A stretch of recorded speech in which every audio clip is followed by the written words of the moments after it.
this one. If anyone would like to move behind. Yeah, come on, y'all. Is it any way we do like this? It's hot. I know. They unfortunately told us we have to be in the sun, otherwise the flag is going. Yeah, don't worry about it. There's some shadow behind us. So use that.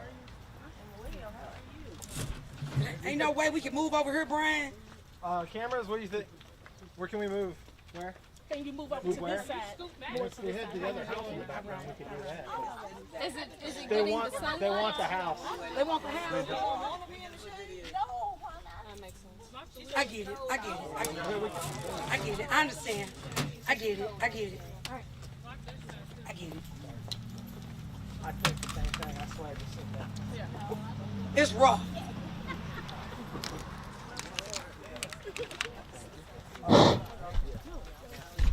Olivia, is this new? Yeah, that's what I'm talking about. Oh, yeah. It's not, but I'm gonna say it is. This lady can help you with your block. Should we shift them to have the other house in the background? Y'all know it's hot, but can we come over here? Yeah. I'm sorry, y'all. If I got be out here, y'all do too. Councilwoman.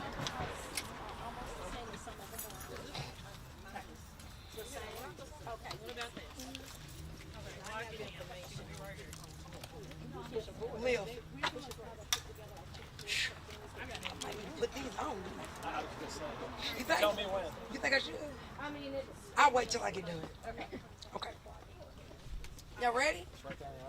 All right. Good afternoon. Good afternoon, everyone. Thanks for showing up today. Today's a special day.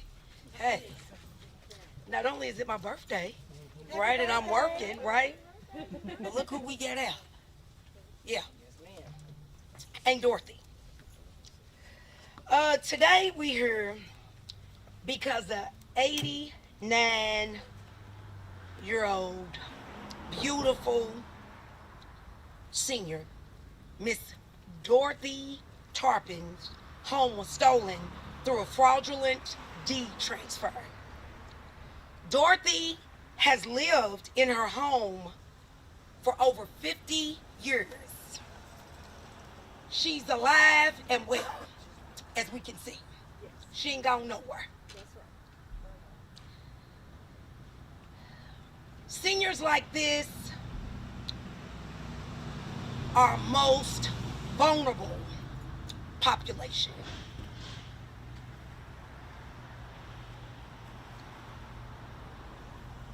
The qualities of life, the things that they do, mean so much. I say it quite often, time is the only thing that we don't get back. In June, someone filed a fake quitclaim deed claiming Miss Dorothy was deceased. Strangers then moved furniture in, posted for sale signs, and acted as if they owned her home. The family stood up and declared what we all know, Aunt Dorothy ain't dead. This is not just paperwork. It's fraud, theft, and an attack on an elderly woman's dignity. Title fraud is too easy. Yes, it is. How did this happen? Forged deeds can be filed with little oversight. Elders and long-term homeowners are prime targets for this kind of crime. Law enforcement must treat this as serious property theft and fraud with full investigation and prosecution.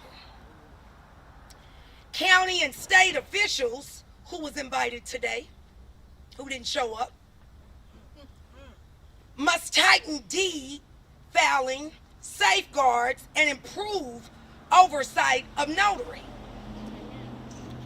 It's way too often that the notary. The seal's not required anymore. Less known, there was no number. The entire notary was a fraud. Courts should fast-track cases of suspect deed fraud to protect rightful owners. The family is pursuing a civil lawsuit to reclaim Dorothy's title and is cooperating with LMPD's investigation. We call on the public to monitor public records, to be aware of deed fraud risk. We all know that gentrification is coming. But we ain't gonna just let y'all take our houses. The devil is a lie. Yes, he Right. is. I am calling to action for LMPD and prosecutors. Treat this as serious property crime, investigate fully, and bring charges. County and state officials tighten deeds, filing safeguards, strengthen notary oversights, and flag suspicious transfers. Courts and judges fast-track deed fraud cases so rightful owners are protected without years of costly battles. Community and public, stay alert. Check your property records regularly and support seniors who are vulnerable to these crimes. Media, keep shining light on this injustice so others don't fall victim in silence. Ain't Dorothy, our message is simply today, ain't Dorothy ain't dead. Since then, Russell Chapman was booked in Louisville Metro Department of Corrections with charges of criminal possessions of a forged instrument, second degree, theft of identity of another without consent.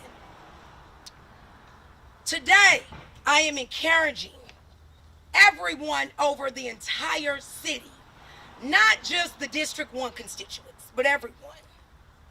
Because this can happen in your neighborhoods. The homeowners of Louisville, Kentucky to visit the website www.jeffersoncountyclerk.org deed room to protect against deed transfer fraud.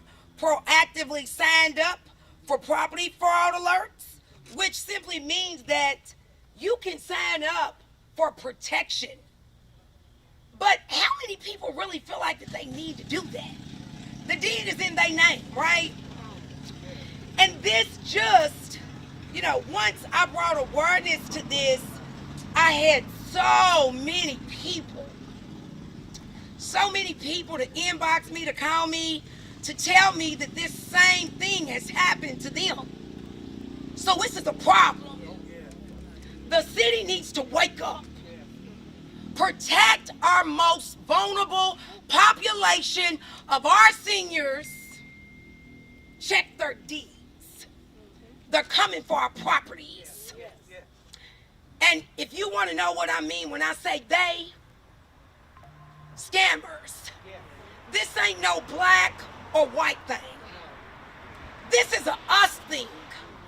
And don't sit around and wait until it happens to you. Okay? For you to be a part of the solution. I'm going to ask another young lady to come up before I have the family come up to talk and go a little bit more in depth. Because as soon as I called the land bank, because I wanted to follow this process. I wanted to know, how can somebody, just be that invasive? It's very scary. You know, you come to your home and you see, you know, someone cutting your grass and you're like, what are you doing here? Like, what's up?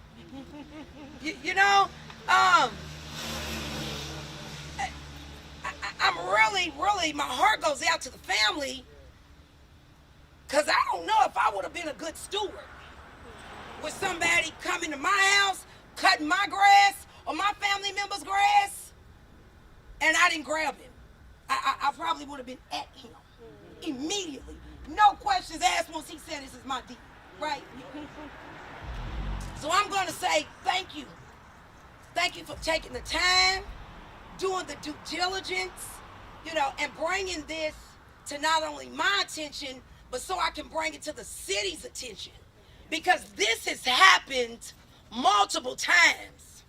A lot of people, several people have said, we just let it go. You've had other people that said it was too costly, you know, to have to pay to get your property back. It's unheard of. So I need the entire city. Protect your deeds. Protect our most vulnerable populations.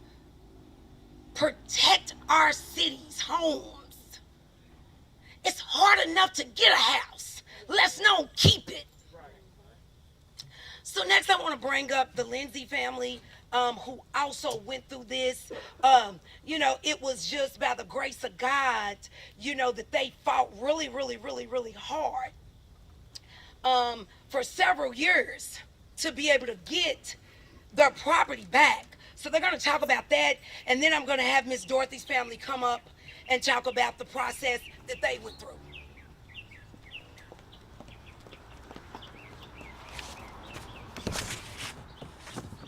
Hi, my name's Keisha Lindsay. This is my mother, Shakita Lindsay, and I too have been a victim of a fraudulent fraud that was filed.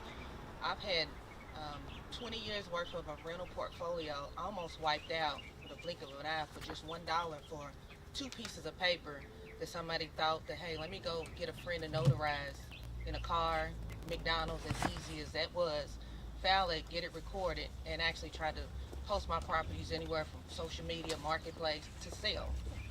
So just to seeing that how I went through that process, but I did have some things in place that allowed me to not have a lengthy court battle that I had in place prior to this deed being filed, but she did take advantage of how the state of Kentucky allows someone that easy just to make a change. Simple as having a friend that has a stamp, like, you know, like the councilman said, you may not even have a stamp on number. You can just write and say that it was notarized. Take that to the deed room, and technically from there, that property is yours to do whatever you want from it.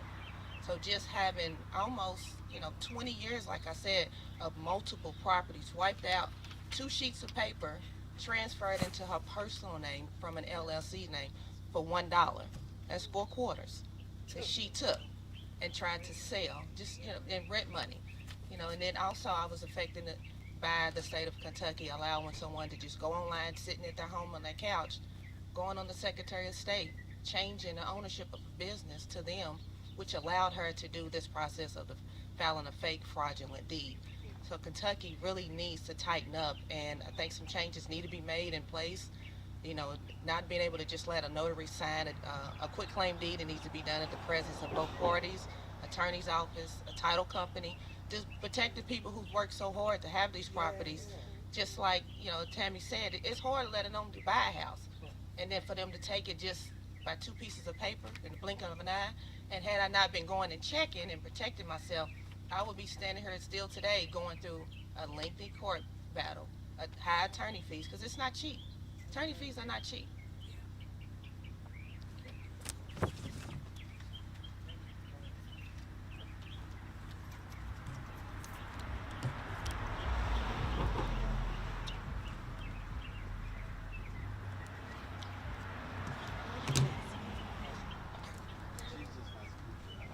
Okay, next we got Miss Ashley speaking on behalf of Miss Dorothy. She's a family member. Yeah, they know. Good afternoon. My name is Ashley Mack. Thank you all for being here today. We are here because my 89-year-old great aunt Dorothy Tarpon, became a victim of quitclaim deed fraud. Her home was stolen through a forged signature, a fraudulent notary, and a manipulated quitclaim deed. So how did this happen? The notary listed was not real. My aunt's signature was forged from a past document, and within days, her home was no longer in her name. Just a few days, and now we may potentially have to fight for years to get her home back. This was not just paperwork, this was an attack on the security, dignity, and rights of an elderly woman. As a family, we immediately launched our own investigation. We contacted local authorities, gathered information online, and refused to let this injustice stand. Our quick action led to 2 results. Aunt Dorothy's name was restored on the PVA, and a warrant was issued for Mr. Russell Rusty Cheatham. I want to thank my family, my mother, Alpha Johnson, my aunt, Tina Mack, my cousin, Tangela, Shelby, Trisha, Ryan, Ebony, and Africa, and of course my son who just walked off because it's too hot outside today. He was there when we first confronted Mr. Cheatham. Each of them has contributed in their own way, showing that when families are united, they are powerful. I want to send a thank you to Detective Justin Aubrey of the LMPD Financial Crimes Division, Jason Hancock with the PVA, and Frank Friday with the Clerk's Office. I want to give a special thanks to Eden Hardwick, who had the courage and boldly told the story that Aunt Dorothy is not dead. The Clerk's Office said cases like this only happen once in every few years. You can see by the people standing behind me today that that is not true. By sharing this story on my TikTok and Facebook, we've received over 500,000 views thus far. And we have received an overwhelming number of people right here in the city of Louisville who have said this same thing has happened to them. The county clerk's office needs to check their numbers. This shows the problem is far more widespread than anyone realized, and elderly people, working families, and vulnerable communities are at risk. To the community, I want to say thank you. From day one, you have shared the story, called, and supported us. I have been harassed, insulted, and targeted with racial slurs behind this story. But the love and encouragement from the people across Louisville has drowned out the hate. This shows the power when communities come together. Today I stand not just with Aunt Dorothy, but for every family who has faced this type of fraud. Many people have reached out and said this story sounds similar to the Netflix movie I Care a Lot. And while there are similarities, both are examples of elder abuse and fraud. But this is not a Hollywood movie, and there is no fairy tale ending. The reality is that families like mine must fight tirelessly to reclaim what should have never been taken in the first place. True change will come when we come together, families, communities, law enforcement, media, and policy makers and community leaders like Ms. Tammy Hawkins to make sure that this type of exploitation can no longer happen. My aunt deserves justice, and so does every victim of property fraud. Thank you.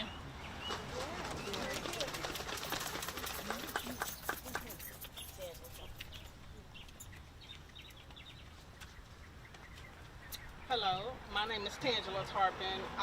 This is my grandmother. I just want to thank everyone for everything that you all have done and for coming out. Y'all are amazing. And I don't want to tear up because I get emotional about every time I think about this. But again, I just want to thank everyone for being aware. And again, keep your family safe. Keep your properties and everything that you own safe. Thanks again.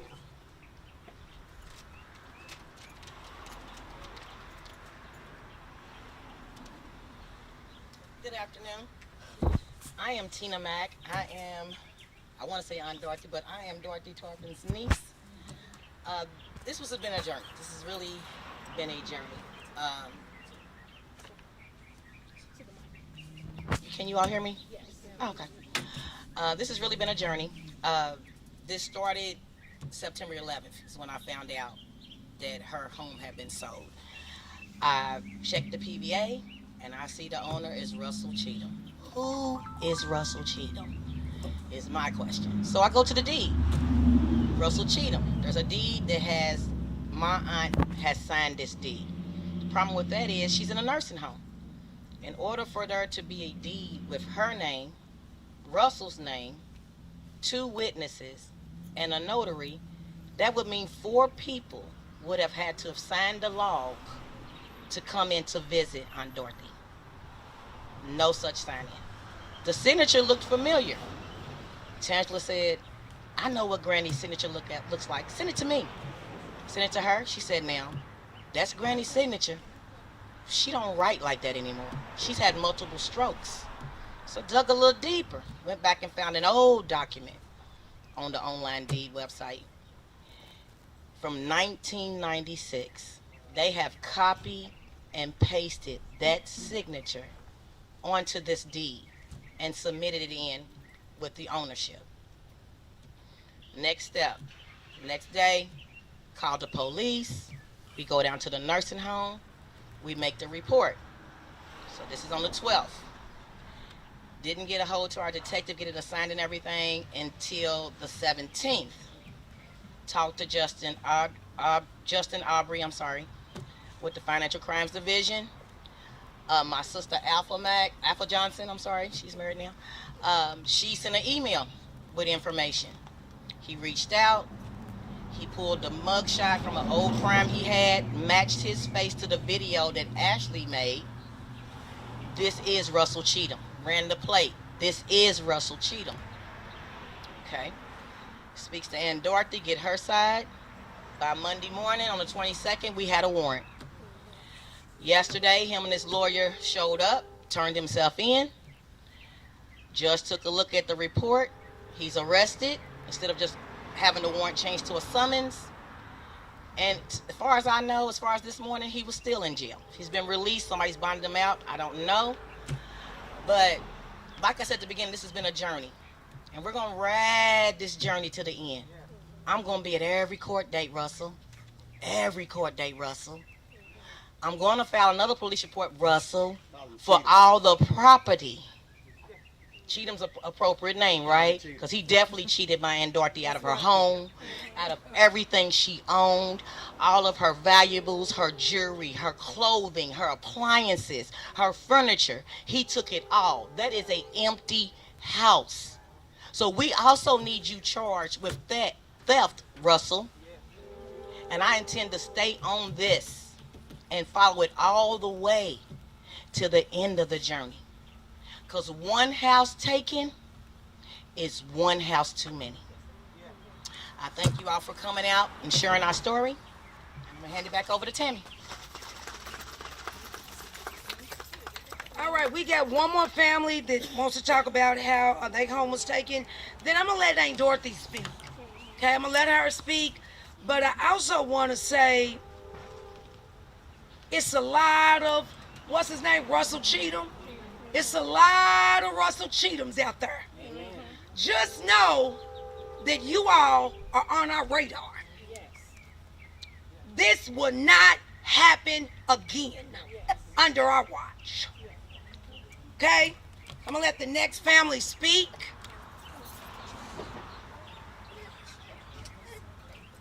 Thank you, you all. I'm Patricia Wright, and this happened to me back in June of this year.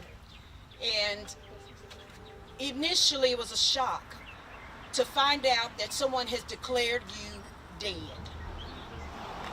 And they didn't have a death certificate, but nonetheless they were able to go downtown, declare me dead, and take my house. The 2 people that were responsible for it, one, he calls himself Fane Carter, had his sister, LaTanya Carter, to pose as my daughter. I got one daughter, and here she stands, saying that I had willed my house over to them. And they had falsified records that they had notarized, saying that I was dead. But then they put a lien on my house saying I had signed a contract for them to do work on my house. Now, if I'm dead, that's kind of hard. But also the person put their real birthday on the paper and saying that I was born the same year that they were. I said, okay, mistake. And that if I had a daughter born the same year, then I think this will be another type of press conference. The same year I was born. That would be a different situation. The reason why I wanted to say something is I congratulate you all for having the police department to work with you all to get an answer. The police department has not called me back. Since the very first day that I talked to them and they assigned this case to someone, I've not heard anything. So I wish that the police department would call me back so that I can get my home cleared, get my home back, and have the people that did this prosecuted, because what they did is a crime. I have names, I have information. If they would only get back with me, I could give them a leadway on who did this so that we can prevent this from happening to anyone else. Had we possibly been as mindful of my case back in June, could it be that this may not have happened to Aunt Dorothy? I'm so sorry that this happened to you. It's sad for somebody to try to wipe you out and say you don't exist, because they tried to take my name off of everything. And I said, okay, well, I don't even exist. And they just so they could steal from me. This is what I got to say to the Fane Carters and the Russell Cheathams and whoever else is working with them and the horse they rode in on. If you want something, stop taking other people's things and get your own. Yes, yes, yes. Yes, yes. So lastly, before we take any questions, we're going to let Aunt Dorothy speak. She's too upset. All right, well, she's a little bit upset, and definitely we can understand that, right? But guess what, though? We got your back. And your front and your We side, got you. the top and the bottom. Guess what? And whatever else you need, whatever else you need in this house, guess what? We might can get some people to help you fill that house right back up. Okay? You know, weep no more. Joy comes in the morning. Yes, sir. Yes, sir. We got you. All right. Do we have any questions? The county clerk's office says 1 every 3 years. You said you've had people reach out to you about this. How often do you think this is happening? I think this probably happens at least once a week. Really? Right? They find they target and they execute.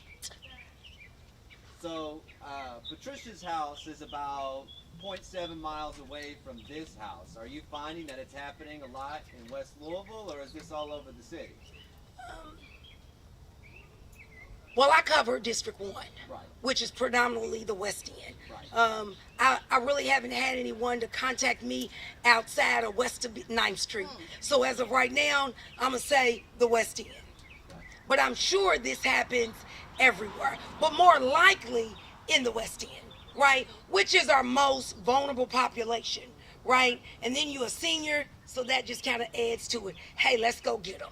Do you have any idea of how people are kind of like picking out these targets? You know, is it mail piling up in the mailbox, or what are you noticing is the pattern?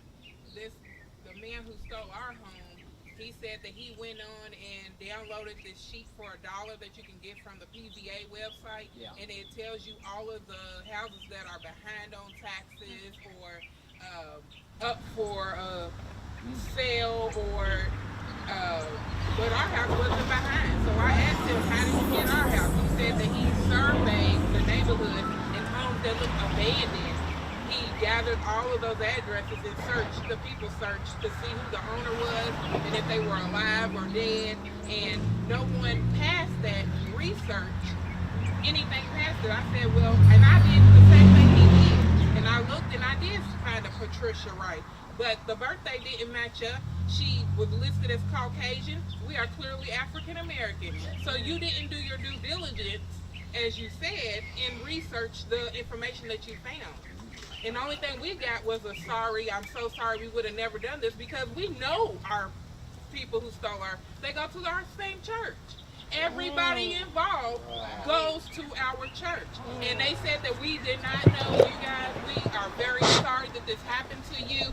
But they definitely knew my mother. They definitely knew me, because when I confronted him, I'm so sorry. I spoke with your brother. I spoke to you. No, I have not ever seen you a day in my life. So you didn't speak to me. So I was so upset when I was talking to him, because I'm like, I know your whole family. And I talked to his children's mother, and I said, we grew up together. So when the name came across for you to sign the affidavit as a notary, and I'm a notary myself, and before people bring any documents to me, I make them show me proof of identification. I do my research on loan documents. I make sure that what I'm signing, that is correct. I don't just go off with just the ID that you bring me. So as a notary, I'm sorry that this happened. I am very sorry that we as notary are not doing our due diligence to make sure what we're signing is not correct. So I'm so sorry that this happened to you. I'm so sorry that it happened to you guys. I can't take fault for everybody. I know that I do my due diligence when I sign loan documents, because I know that it can potentially land me in jail. So I want the notary, the person who, because she is a real notary, because I looked her up in our book. So I want her prosecuted, because you knew what you were doing.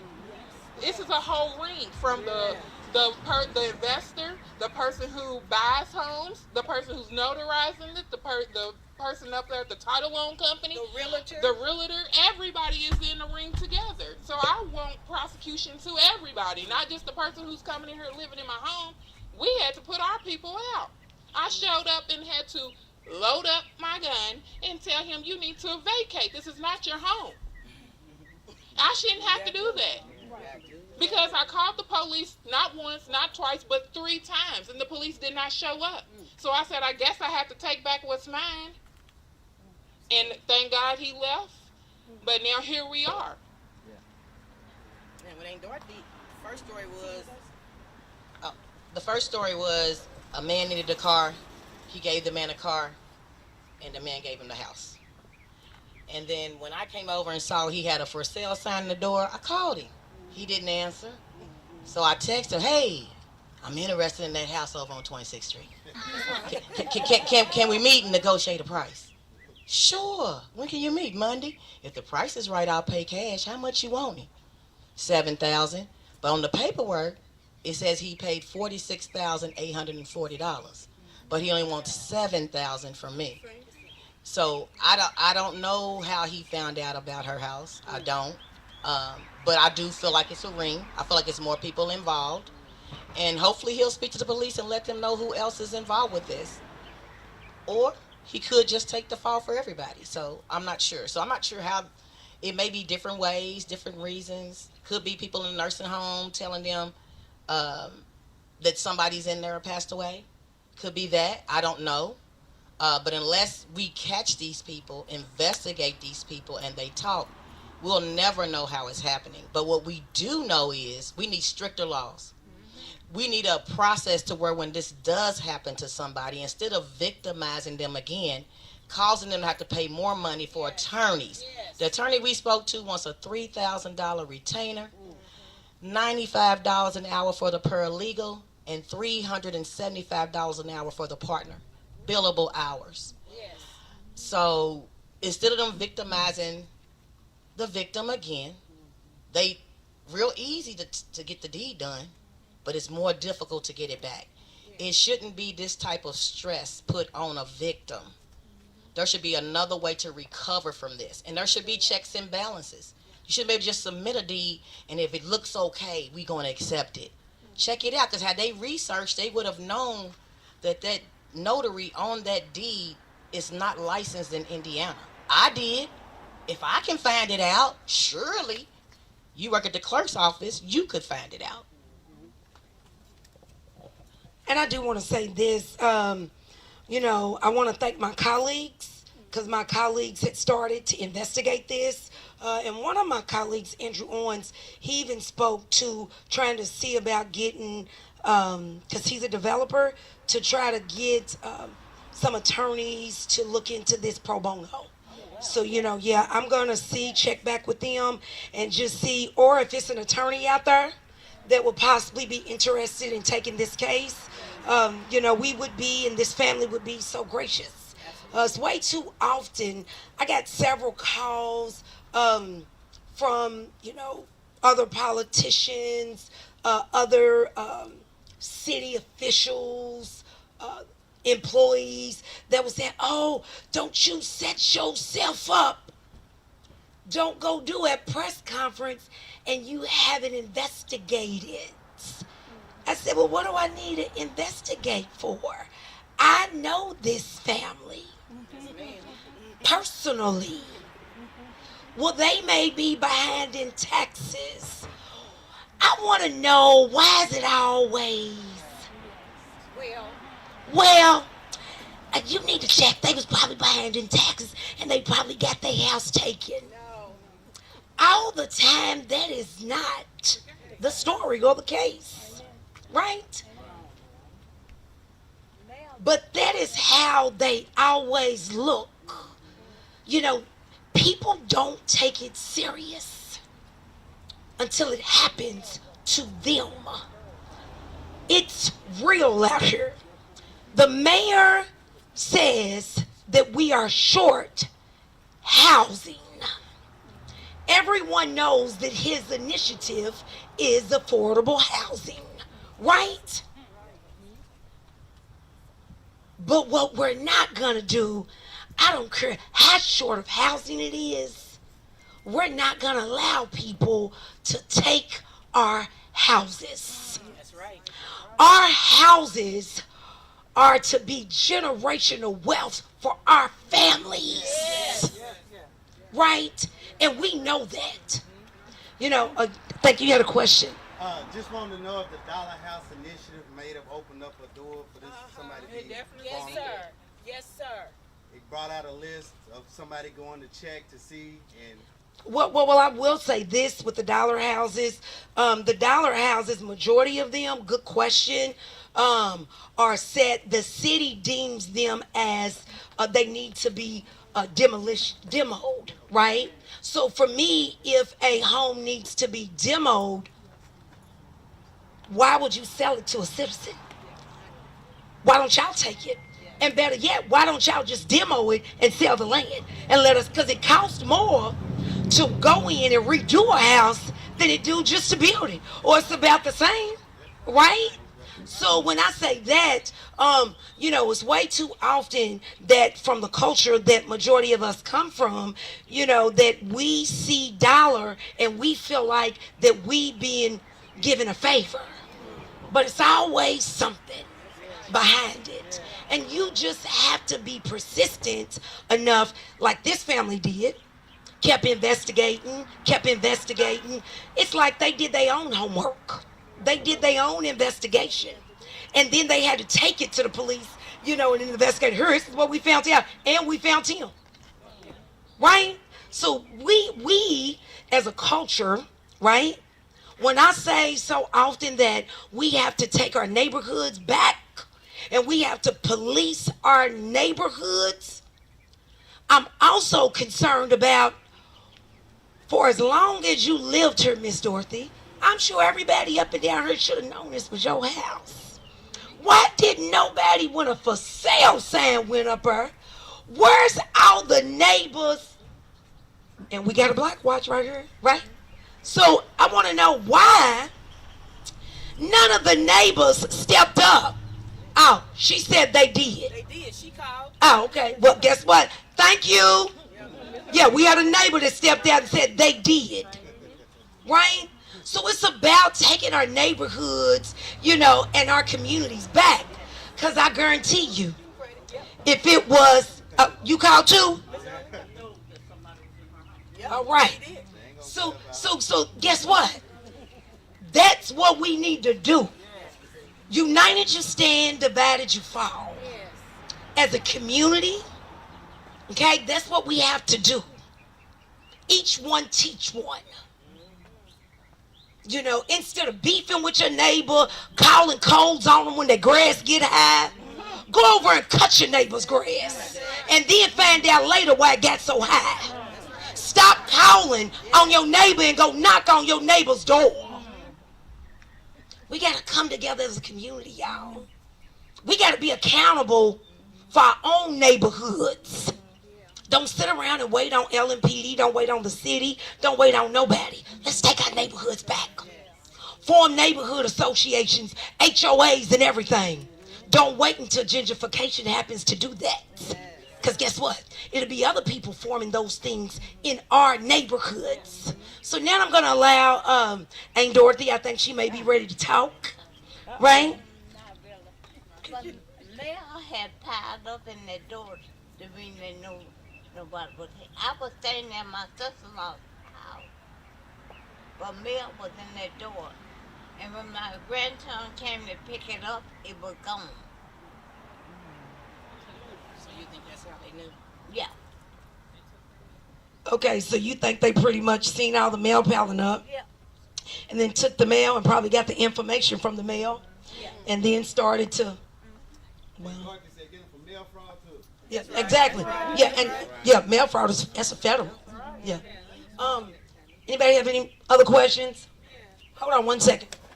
I just wanted to piggyback on the mail issue. The individual who stole out of my property, she actually did 9 different change of addresses with the USPS. So, you know, that's federal. So what they did is they started investigating, and because of that, you know, she went on Secretary of State 9 different times, the change of addresses 9 different times. So she did earn her stay in the federal system because of that. But that's how she was able to see what all properties that I own, and also going on online records, because everything can be done at a click of a button at home on your computer.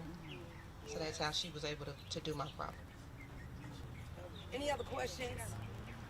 Can Miss Dorothy's family explain what alerted them to check the deed? You know, was it the for sale sign? Was it just that someone was living there? And what happened to all the stuff in the home? Was it sold? Was it damaged? Is it testing? What happened was she was a self-pay at the nursing home. When her funds ran out, they went to apply for Medicaid. Medicaid ran a check on the house, and it showed that she had sold her home for $46,840 to Russell. So with that said, she's denied because she has money to pay for her own care. So that's the day I found out about that, and that's when I started my research.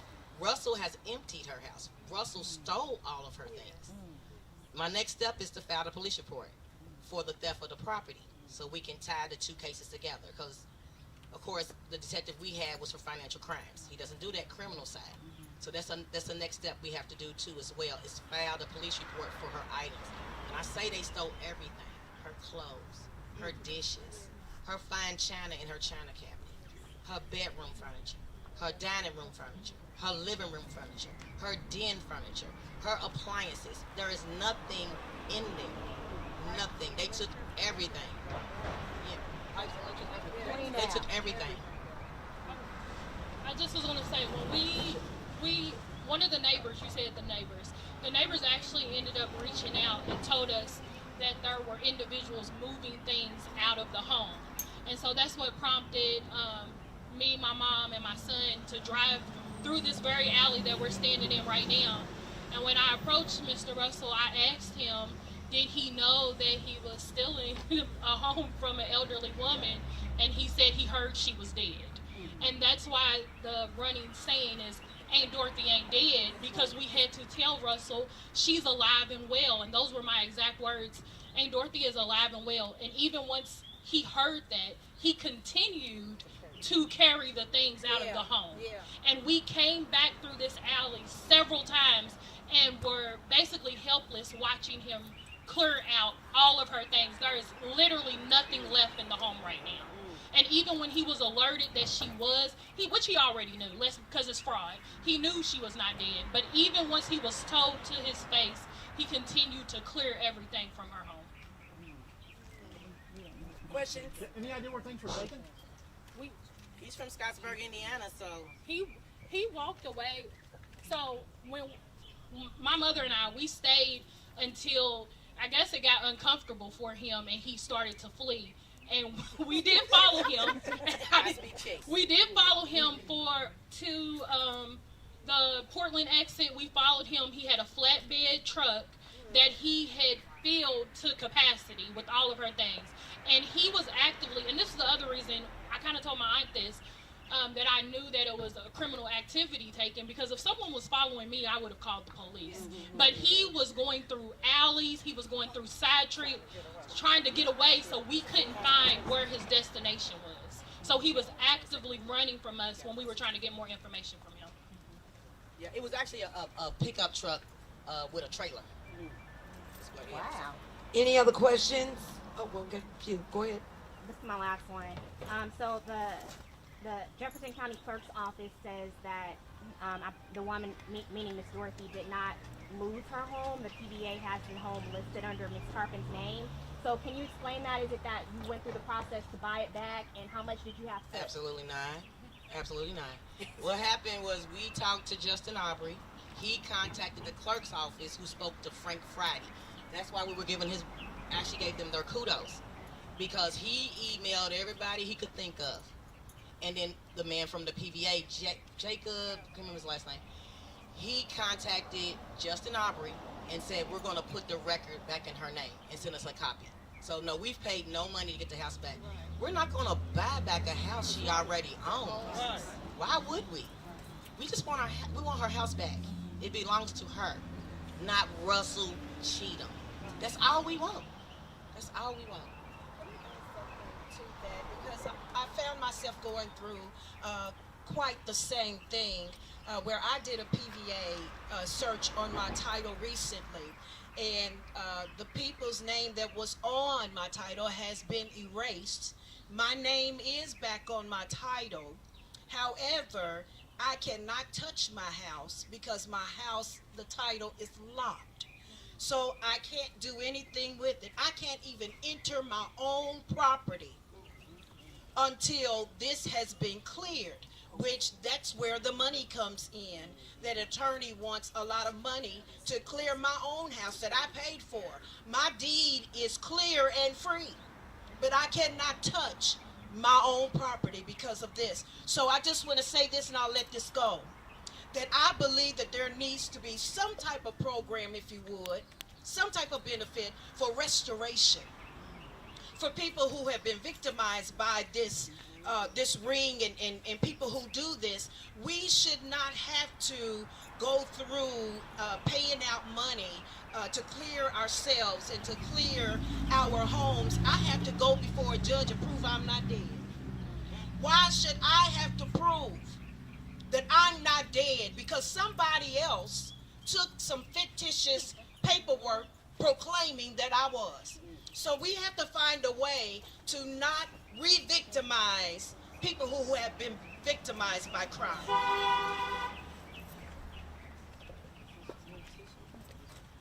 For the families or anyone who wants to talk, is there any advice you would have for people that might be going through this too, or maybe want to check if something happened to them? I would say if you have a family member that has a home that they've been owning a while, drive by it. Check it out. Keep an eye on it. Give your phone number to the neighbors because they are your eyes if you don't live around that home. I know myself, I moved away from my home. I live 20 minutes away from it. So I do go by my house every month to check on it to make sure the grass is cut so that it doesn't look abandoned. But we still became a victim. But I will say that a lot of the houses that have become victims is because the yards look unkept. That's what draws their attention to it in the first place. So even if you don't want to live there, at least keep your grandmother's and your grandparents' house cut to keep people's eyes off of it.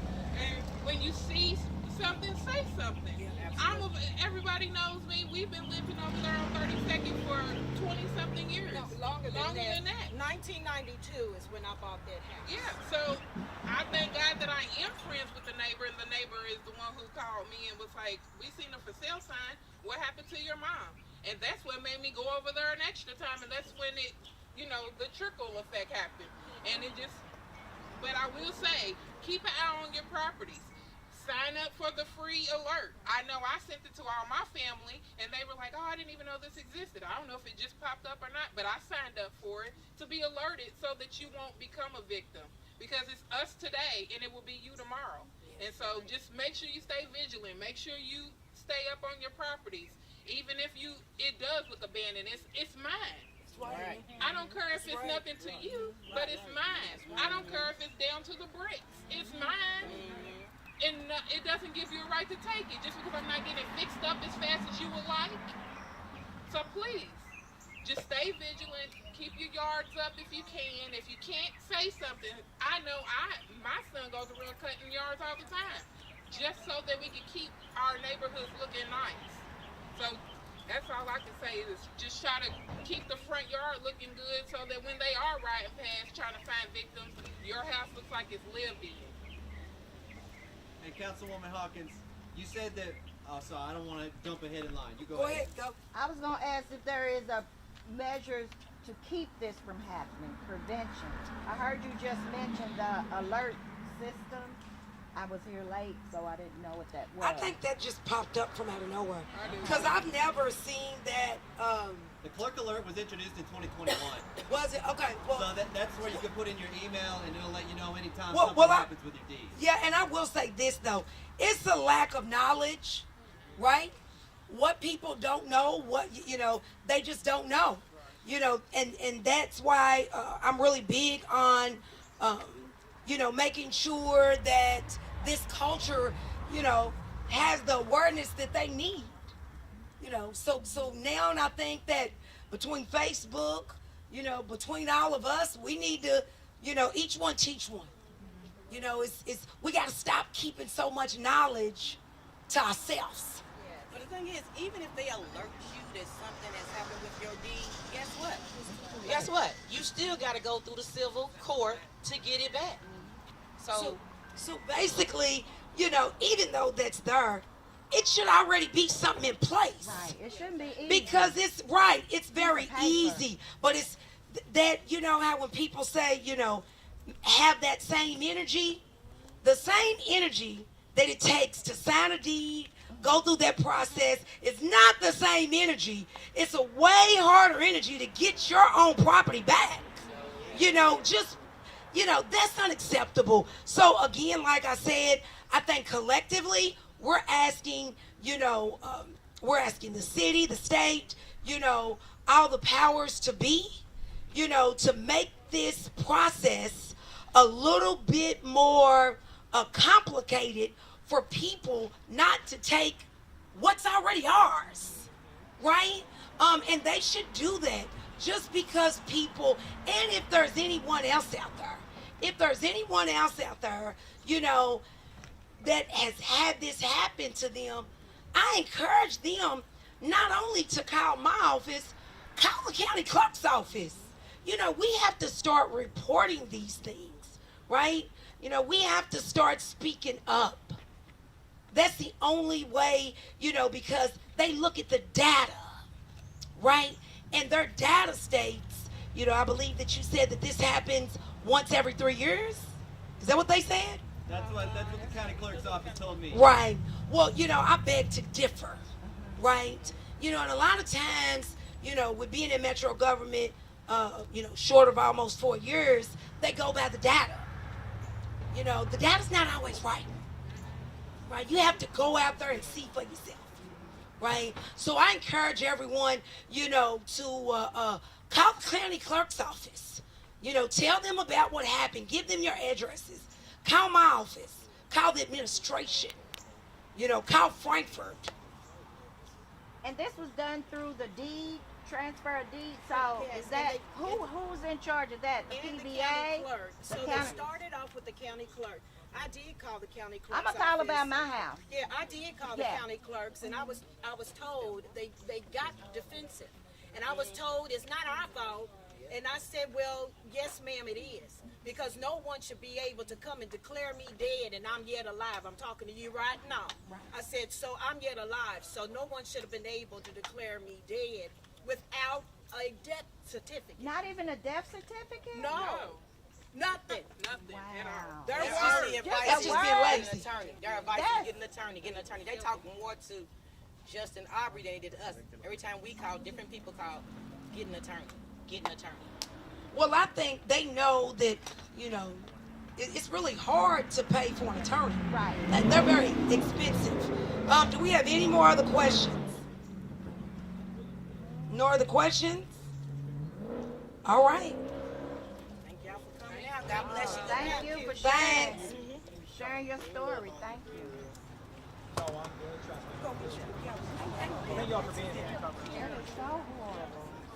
Yeah, sure. Well, she got my number. Have me bedroom for a bit.